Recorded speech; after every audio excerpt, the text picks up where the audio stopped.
Thursday edition of Daybreak. South Korea, China and Japan have vowed to advance their trilateral cooperation as they prepare for a foreign ministers meeting in Seoul later this month.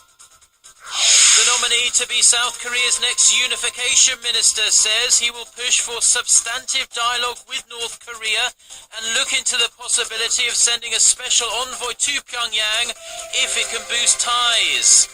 First Iraqi forces sweep into the Islamic State-held city of Tikrit, launching a double-pronged offensive to squeeze the extremists out of the city.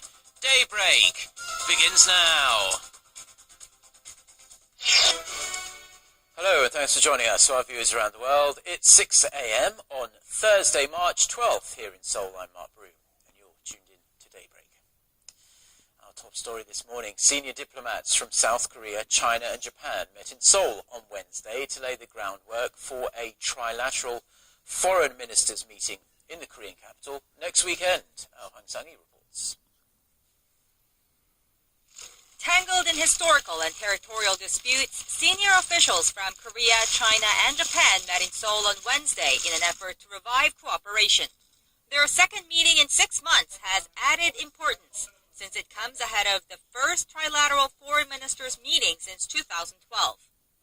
We have come to agree to host the foreign ministers meeting this month, and convened here under the clear purpose of preparing for the meeting. Korea, as the current rotating chair, has been pushing for a gathering of the top diplomats since late last year. The three-way talks had been stalled mainly due to the territorial row between Japan and China over the Senkaku Islands in the East China Sea, known in China as Diaoyu. Despite the challenges, Japanese Deputy Foreign Minister Shinsuke Sugiyama expressed hope for the ministerial meeting to lead to a summit. In a better position to prepare for the upcoming foreign ministerial trilateral to be held sometime latter half of this month, and hopefully to be followed up further by the highest level of us three. Taking a more cautious stance, the Chinese chief delegate refrained from mentioning such possibility, but acknowledged the importance of the upcoming meeting. And this progress has not come easily and should be cherished. But there is little hope that the ministerial meeting will actually break the ice between the three neighbors. An official at Seoul's foreign ministry said the top diplomats will strictly be discussing their trilateral cooperation, leaving out the more... Secretary Ashton Carter and Secretary of State John Kerry will pay a visit to South Korea next month. According to Korea-based Yonhap news agency on Wednesday, both Carter and Kerry are planning to visit Seoul ahead of President Park Geun-hye's trip to Washington this year. The report cited diplomatic sources as saying that during his visit, Carter will most likely talk about continuing South Korea-US cooperation to deter North Korean nuclear threats. Eyes are also on whether he will talk about where the US stands on the issue of deploying an advanced missile defense system known as THAAD to South Korea.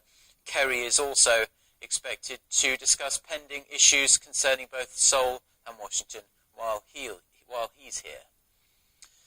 A senior US Army officer says multilateral dialogue is the key to keeping an unpredictable North Korea in check and preventing any military miscalculations. The remarks follow military talks between the US and China, where Beijing officials are usually reluctant to talk about North Korea issues. Kim Hyun-bin reports. The U.S. Army Pacific Commander, General Vincent Brooks, says North Korea came up in his discussions with Chinese military leaders during his recent visit to China. In an interview with the Brookings Institution's Order from Chaos blog on Tuesday, Brooks said he visited Beijing and Hainan last month and had meetings with China's top generals, but he did not elaborate on what the two sides said about North Korea. However, he did emphasize the need for dialogue between the U.S., China, South Korea, and Japan to formulate a coordinated policy to counter the North Korean nuclear and missile threat. Brooks said the regime's continual provocations and lack of transparency means there's always the potential for a military miscalculation. He added that, given North Korea's unpredictable nature, the Pacific Command remains on a so-called fight tonight posture and stressed that U.S. troops in South Korea are always on alert. In regards to the U.S. generals meeting in China, diplomatic sources in Washington say it's unlikely much progress was made on North Korean issues. They note that in previous encounters, China has been reluctant to talk to the U.S. about North Korea, especially in regards to the North's leadership and internal changes inside the isolated regime. 김현빈, 아리아 뉴스.